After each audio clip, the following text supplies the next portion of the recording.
अपने दादा चंद्रगुप्त के साम्राज्य को कुछ और बढ़ाने के लिए संकल्पबद्ध थी। मगध की जय, सम्राट अशोक की जय। गुरुदेव, न जाने क्यों मुझे कुछ अधूरा सा लगता है। लगता है जैसे मेरे पूर्वजों का कोई कार्य अभी अधूरा है। मेरे स्वप्न में प्रतिदिन देश को अखंड बनाने का विचार आता है। लगता है इस देश की भुजाएं अभी खुली नहीं है, उन्हें खोलना शेष है। अवश्य ही सम्राट अशोक, भारत राष्ट्र अभी भी खंडित है और इसे अखंड बनाना न सिर्फ तुम्हारे पिताश्री बल्कि तुम्हारे दादा महान चंद्रगुप्त का भी स्वप्न था। परंतु याद रहे सम्राट, यह अभियान तुम्हें बहुत से रक्तपात और मृत्यु का दोषी भी बना सकता है। किंतु इतिहास इस बात का भी साक्षी रहेगा कि भारत में तुमसे बड़ा वीर और कोई नहीं था। तुम चक्रवर्ती सम्राट अशोक के नाम से पुकारे जाओगे।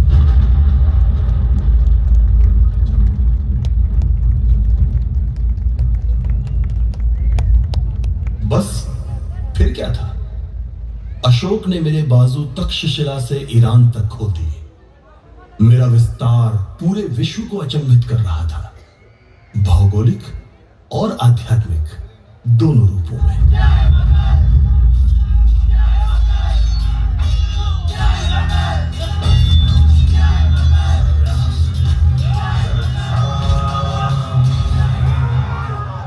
एक तरफ तो मेरे हाथों में चमकती हुई तलवारें थी जो कलिंग के युद्ध की तैयारियां कर रही थी, और दूसरी ओर मेरे गले से बुद्ध और महावीर की वाणी गूंज रही थी।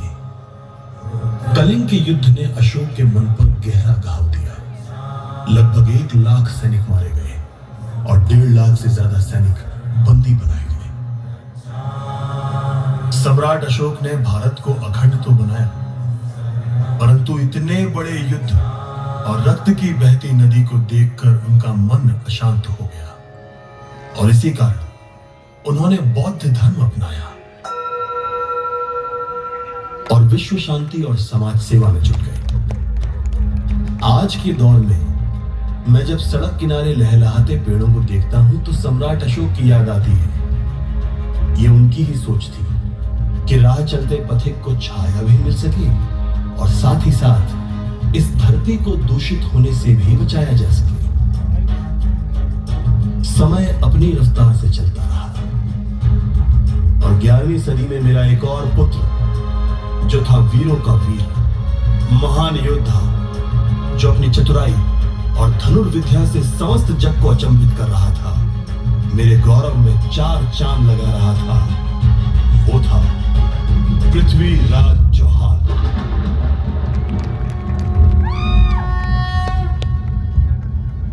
अब अपना ध्यान मेरी ओर करो चौहान। 4 हाथ 24 गज अंगुल अष्ट प्रमाण, मत चूको चौहान। वाह सम्राट वाह। पर दुश्मनों की नजरें तो हमेशा से ही भारत की एकता और अखंडता पर थी।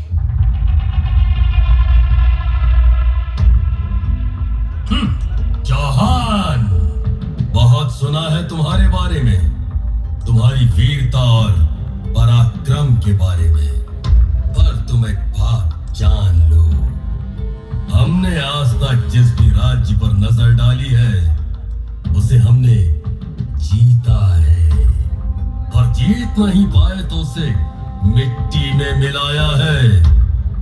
तुम्हारे लिए भी यही अच्छा है कि तुम चुपचाप हमारी बादशाहत कबूल कर लो और कहर से बचो, वरना तुम्हें जन्नत भी नसीब नहीं होगी।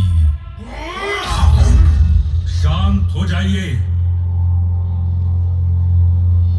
अगर हम अपने आदर्शों और संस्कृति का सम्मान न करते तो अभी तुम्हारे शीश को धड़ से अलग कर तुम्हें गजनी में कहीं लटका देते और एक संदेश भिजवाते कि भारत की तरफ जो भी आंख उठाएगा उसका यही हाल होगा, और हिंदू धर्म से कोई लड़ेगा तो जन्नत क्या, उसे नर्क भी नसीब नहीं होगा।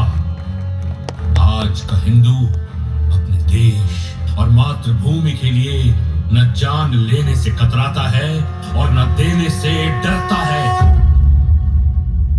और पृथ्वीराज चौहान को हराने के उद्देश्य से तुर्की से मोहम्मद गौरी ने हमला कर दिया।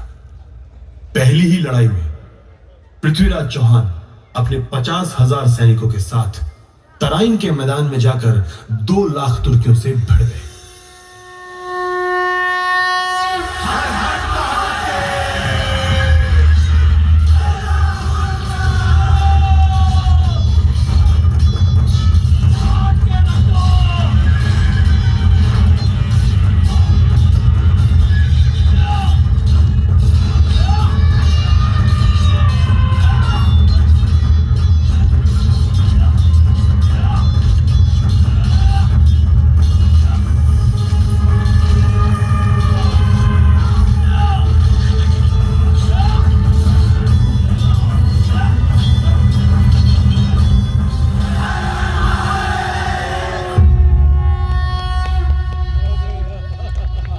मोहम्मद गौरी को करारी हार का सामना करना पड़ा। उसे बंदी बना लिया गया, लेकिन अच्छे हृदय और अपने सिद्धांतों की वजह से चौहान ने गौरी को छोड़ दिया। और इस तरह अनेकों बार हारने के बाद गौरी ने एक बार फिर हमला किया, पर उस वक्त लड़ाई में राजा जयचंद ने समझौता तोड़ दिया और गौरी के साथ मिलकर पृथ्वीराज चौहान को हरा दिया। जिसके बाद पृथ्वीराज को बंदी बनाकर गौरी अपने साथ गजनी ले गया और अपने अपमान का बदला लेने के लिए उसने पृथ्वीराज की दोनों आंखें फोड़ दी। इस बात की खबर मिलते ही पृथ्वीराज चौहान के दोस्त चंद्रबरदाई गजनी जा पहुंचे और गौरी से आग्रह कर चौहान से मिले, जहां उन्होंने गौरी को मारने की योजना बनाई। तुम लोगों की कोई आखिरी इच्छा? मैं एक कविता सुनाना चाहता हूं। एक आखिरी बार एक वीर की भांति धनुष और तीर हाथ में पकड़ना चाहता हूं। इन मूर्खों की आखिरी इच्छा पूरी करो। बस फिर क्या था, शब्द भेदी बाण चलाने में माहिर राजा पृथ्वीराज चौहान ने हाथ में तीर और कमान एक वीर की भांति पकड़ ली और उनके मित्र चंद्रबरदाई ने उन्हें इशारा दिया।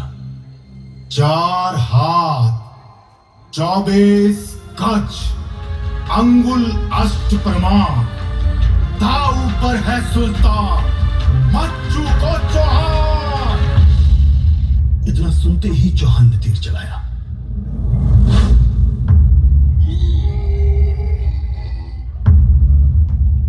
और गौरी का वध कर दिया।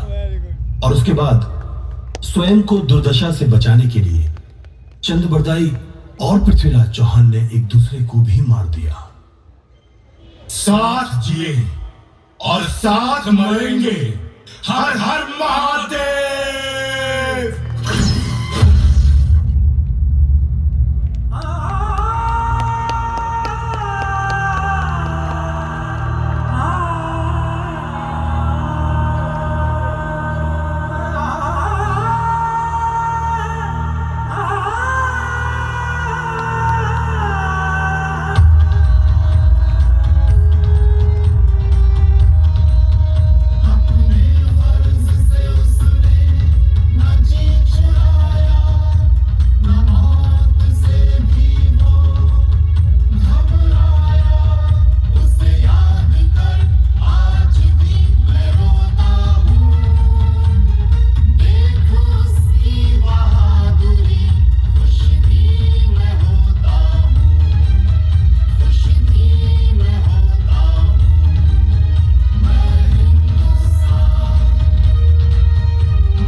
में सव्य आहिता, अर्थात यदि मैं सीधे हाथ से कर्म करूंगा तो मेरे उल्टे हाथ में विजय अवश्य होगी। कर्मयोग के सिद्धांत पर चलता हुआ मैं 12वीं सदी से 15वीं सदी तक वैभव और संपदा के शिखर पर जा पहुंचा। मुझे सोने की चिड़िया कहा जाने लगा और मेरी चमक सुदूर देशों में बैठे लुटेरों और आक्रमणकारियों को लुभाने लगी। अरब, महमूद, तुर्क, तैमूर, मंगोल घोड़ों पे चढ़कर धूल उड़ाते हुए आए और मेरे मंदिरों का सोना चुरा कर ले गए, मेरे ग्रंथ जला दिए, मेरा इतिहास छिन्न भिन्न कर दिया। लूट लो सब कुछ, तोड़ दो ये मंदिर, जला डालो ये किताबें, लूट लो सब कुछ। हमारी रक्षा करो, हमारी रक्षा करो।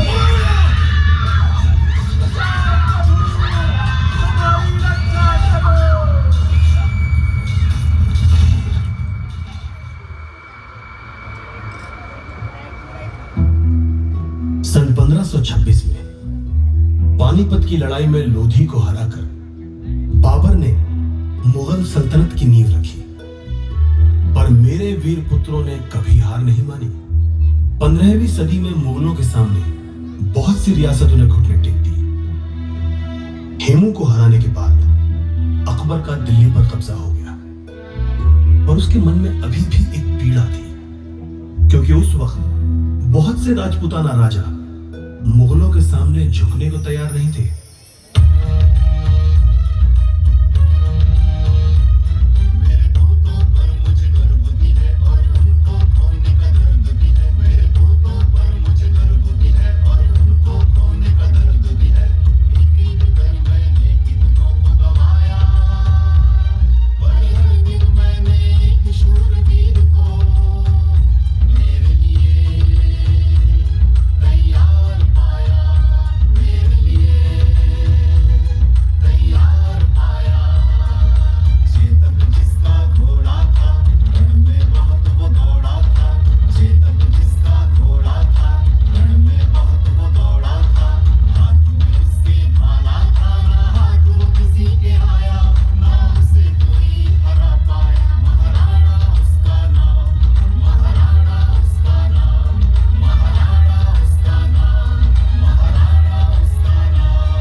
को जन्मा एक बालक बचपन से ही अत्यंत बलशाली और पराक्रमी था।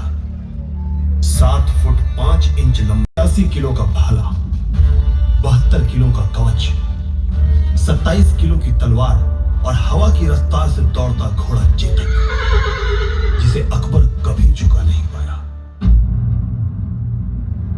मान सिंह, हमारे अनेकों प्रयासों और जत्नों के बाद भी ये प्रताप झुकता क्यों नहीं? उसका हर बार का मना कर देना हमारे स्वाभिमान पर चोट कर रहा है। मान सिंह, जाओ और प्रताप को हराकर गुलाम बनाकर हमारे सामने पेश करो। तक लिया। युद्ध की हार जीत का तो पता नहीं, पर अगर अकबर की फौज मुझे पकड़ नहीं पाई तो वो मुझे हारा हुआ ना समझे। और ऐसा ही हुआ। मानसिंह 10,000 सैनिकों के साथ महाराणा को पकड़ने के लिए निकल पड़ा। उस दिन का युद्ध तो वो जीत गया, पर वो जीत निरर्थक थी, क्योंकि महाराणा प्रताप को वो बंदी ना बना सका। महलों के आराम में अकबर की नींद उड़ी हुई थी, और उधर महाराणा प्रताप जंगल में घास की रोटी खा रहे थे। अनेकों प्रयासों के बाद भी अकबर महाराणा को पकड़ नहीं पाए। अकबर जीत कर भी हारा रहा। 16वीं सदी में एक से बढ़कर एक सूरमा जन्मे।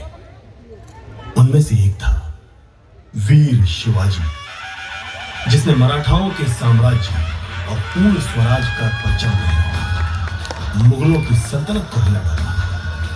अल्लाहू अकबर के साथ अब हर हर महादेव की भी गूंज पूरे भारत से आने लगी। और फिर शिवाजी महाराज, सदाशिवराव और बाजीराव ने एक एक कर मुगलों के कब्जे से रियासतों को अपने काबू में कर लिया। बहुत हुआ, अब और नहीं सहेंगे हम। महादेव की सौगंध, पूर्ण स्वराज अब लेंगे हम। मां भवानी की सौगंध, आज भगवा लहराएगा पानीपत में। आज ये मराठा अफगानियों पर कहर बरसाएगा। जय भवानी। पानीपत की तीसरी लड़ाई में सदाशिवराव की मृत्यु हो गई। जब इस बात का पता बाजीराव को लगा तो बाजीराव एक विशाल सेना लेकर अब्दाली से लड़ने के लिए निकल पड़े। पूरे देश में मुगलों के खिलाफ उन दिनों अलग अलग जगहों पर युद्ध छिड़ा हुआ था। सिखों के गुरु तेग बहादुर 1800 योद्धाओं के साथ 52,000 मुगलों से जीत गए। गुरु गोविंद सिंह जी देश और धर्म की रक्षा के लिए अपने परिवार तक का बलिदान दे दिया। महाराजा रणजीत सिंह मात्र 10 साल की उम्र में पहला युद्ध लड़ा और 12 साल की उम्र में राजा बने।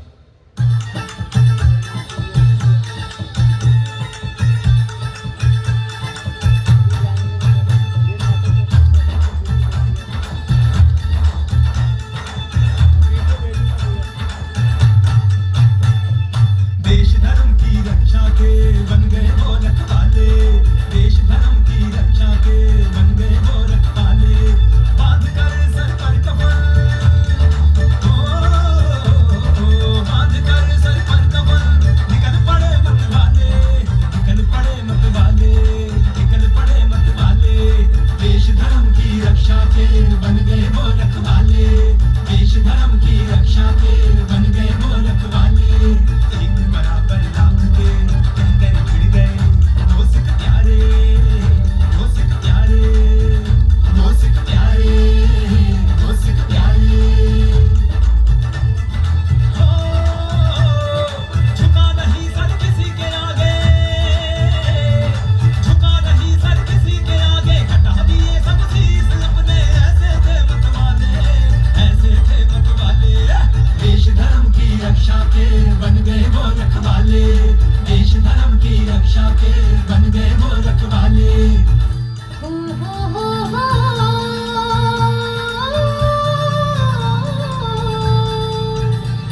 नन्हे नन्हे चार साहिबजादे, झुका न सका उनको भी कोई, जिंदा चितवा दी दीवार में। हाय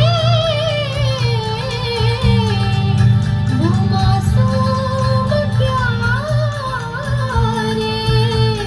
वो मासूम प्यारे। क्या देखे हैं ऐसे मत वाले, देखे हैं ऐसे, क्या देखे हैं ऐसे मत वाले, देखे हैं ऐसे।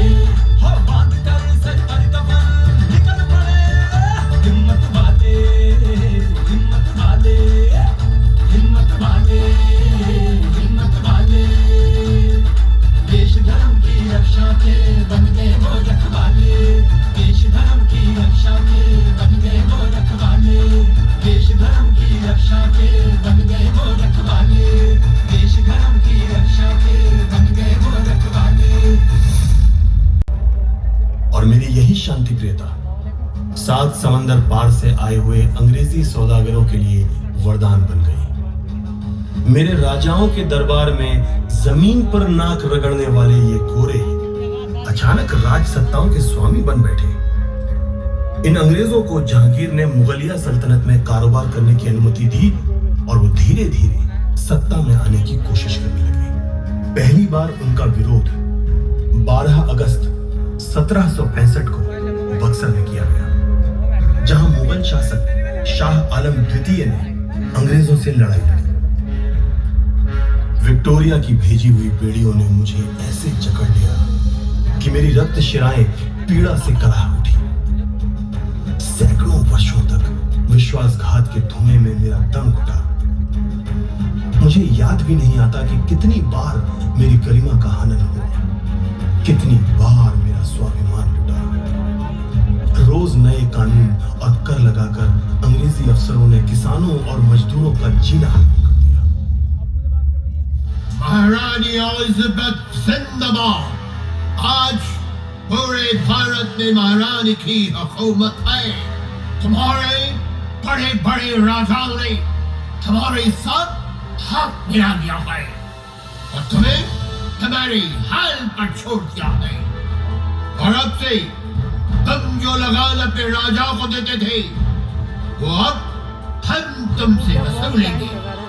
और इसके साथ ही आयात और निर्यात, रेल और अफीम की खेती भी तुम्हारे अधीन होगी।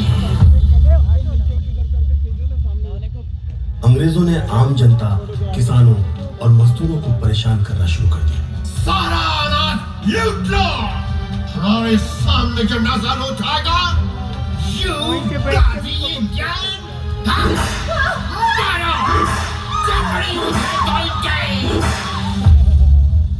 उनकी नीति हमेशा से ही फूट डालो और राज करो की रही।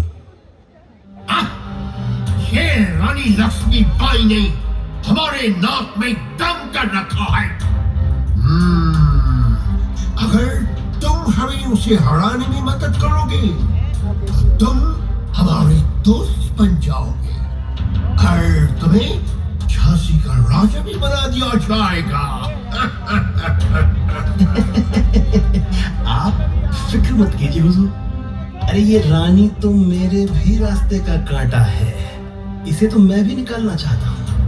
और आपका दोस्त होना मतलब आराम की जिंदगी।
एक ऐसा साल जिसने इतिहास बदलना शुरू कर दिया। मंगल पांडे ने अंग्रेजी कारतूसों का विरोध शुरू किया और वो विद्रोह आजादी की लड़ाई में तब्दील हो गया। साथियों, इन अंग्रेजों ने हमसे हमारा खाना छीना, हमारी जमीन हमसे छीनी, हमारी बहन बेटियों को उठा ले गए, हमारी जिंदगी जानवरों से भी बदतर कर दी। और अब ये हमसे हमारी माँ, हमारी गौ माता के मांस से बने कारतूस चलवाना चाह रहे हैं।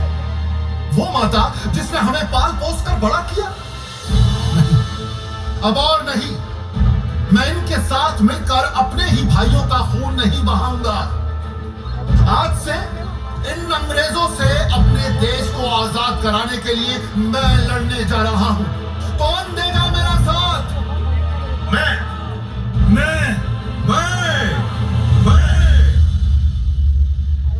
और साथ में अब आजादी की लड़ाई ने एक आग का रूप ले लिया था। वीर को ललकारना शुरू कर दिया। अब बच्चा बच्चा देश की आजादी में अपना रक्त बहाने को तैयार था। लेकिन देश में माताओं ने कुछ ऐसे भी लाल पैदा किए थे जो रंग दे बसंती गा के मेरे लिए फांसी के तख्ते पर छोड़ गए। आजाद, तुम चारों तरफ से घेर चुके हो। अपने आप को हमारे हवाले कर दो। ओ हीरो बैठ जाओ। अदरवाइज अंजाम भी तुम अच्छे से जानते हो। अरे हट, तू क्या मुझे पकड़ेगा? ये बीच में आके खड़ा हो जाओ। आजाद गाया था और आजाद ही जाएगा।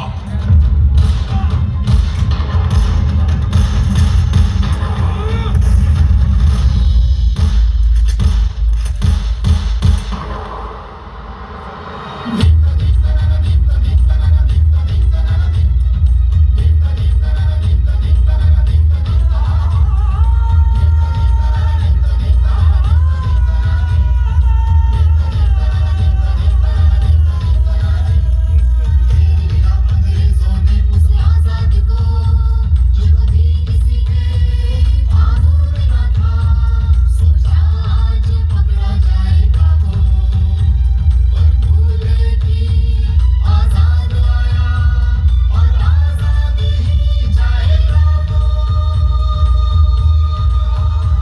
मैं हिंदुस्तान, मैं भारत हूँ, मैं हिंदुस्तान, मैं भारत हूँ।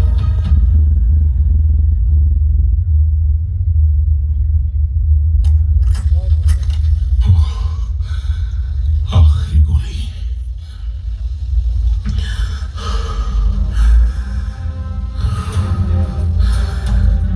धरती मैया, मुझे माफ करना।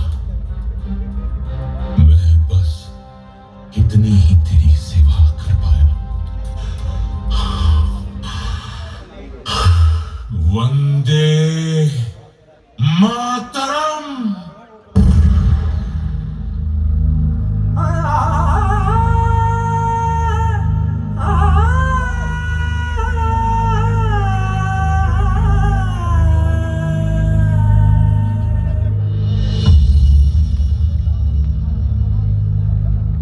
अगर तुम तीनों ने हमारी बात मानकर समझौता कर लिया होता तो आज तुमको भी एक बहुत अच्छी लाइफ मिलता। बेवकूफ कहेंगे, अब मौत के घाट उतार दिए जाओगे। Bloody black people, bullshit. And what do you call yourself? Huh? क्रांतिकारी?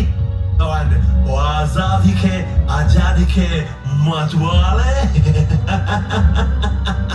आजादी के मतवाले। ओए, गोरी चमड़ी के काले इंसान, सुन, समझौता हम हिंदुस्तानी नहीं तुम अंग्रेज करोगे, और वो दिन दूर नहीं जब तुम यहाँ से खदेड़ कर निकाल दिए जाओगे। मौत का अगर इतना ही डर होता तो उस दिन वो बम तुम्हारी छाती पर फोड़ते और भाग निकलते। पर एक बात जान लो मिस्टर अंग्रेज, भागते चोर हैं, वीर तो लड़कर जीत जाते हैं। अरे गुरु छोड़, क्या बता रहा है इसे? इसकी समझ में कुछ नहीं आएगा। ये तो अब भी यही सोच रहा होगा कि इन्होंने हमें पकड़ लिया। इसकी ये गलत फहमी दूर किए देते हैं। हाँ तो एलिजाबेथ के कुत्ते सुन। उस दिन असेंबली में बम फोड़कर खुद को तुम्हारे हवाले करना हमारी रणनीति थी, ताकि जेल में बंद हमारे साथियों को फिर से एकजुट किया जा सके, देश के कोने कोने में लोग हमारा साथ दे सके। लिख रहा हूं मैं अंजाम, जिसका कल आगाज आएगा। मेरे लहू का हर एक कतरा इनकलाब लाएगा। मैं रहूं या ना रहूं, पर ये वादा है मेरा तुझसे। मेरे बाद वतन पर मरने वालों का सैलाब आएगा, सैलाब आएगा। लटकाओ इन्हें फांसी पर। And yes, तुम्हारा कोई आखिरी इच्छा हो तो बता। हाँ, हम तीनों के हाथ खोल दिए जाए और हमें एक आखिरी बार गले मिलने दिया जाए। ओके, खोल दो। हम भी तो देखें कि क्या करते हैं ये आजादी के मत वाले। चाहते के खोल दो।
देश की नहीं लड़ सकता, इसके लिए हमें एक होना होगा और एक फौज बनकर लड़ना होगा।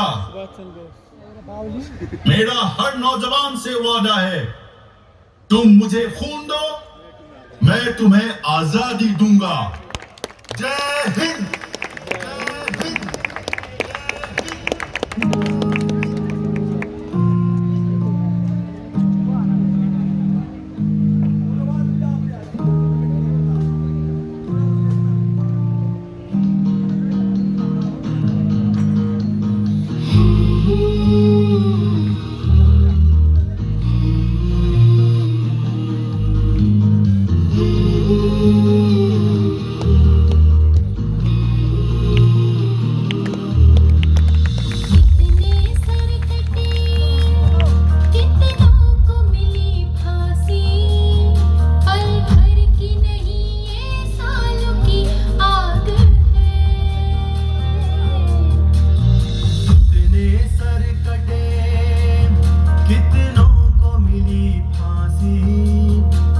भर की नहीं ये सालों की आग है,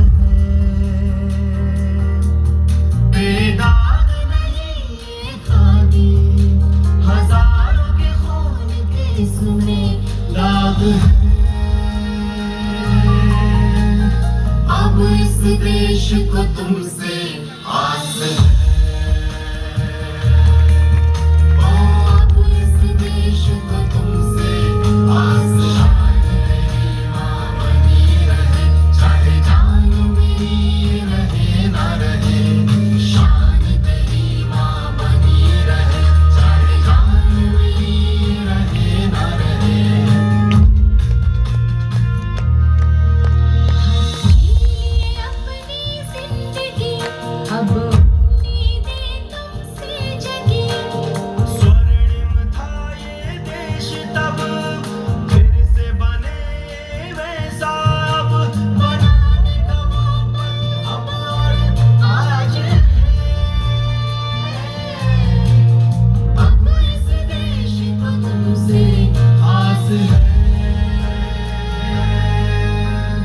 अब इस देश को तुमसे आस है, ओ अब इस देश को तुमसे आस है। माँ बनी रहे, चाहे जान मेरी रहे ना रहे, शान तेरी माँ बनी रहे, चाहे जान मेरी रहे ना रहे।